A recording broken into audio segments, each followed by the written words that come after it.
Hello guys! Andito na naman ako para i-share sa inyo tong Catrice Concealer. Ayan, kakaligo ko lang and ang nag-moisturizer lang ako tsaka nag-primer. Itong Clinique. Ginamit kong moisturizing gel. Gagawin ko ito ng separate review and then nag-primer lang ako. Ayan. Ngayon, papakita ko sa inyo yung coverage nitong Catrice. Ayan, kita nyo ba? Ayan.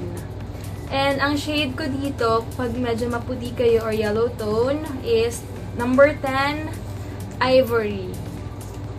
Ayan, wait lang. Papakita ko sa inyo. Ano ba? Not sure. Basta, 010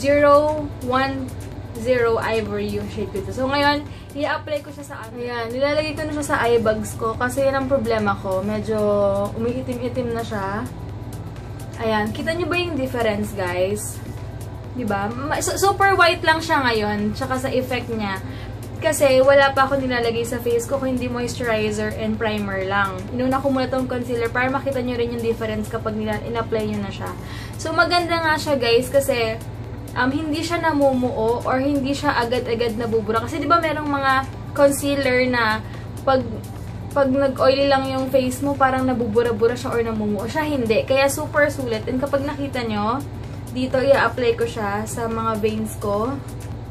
Na-hide talaga siya. Kita nyo ba? Nag-white. Diba? Nag-white na siya. Natatakpan talaga yung veins.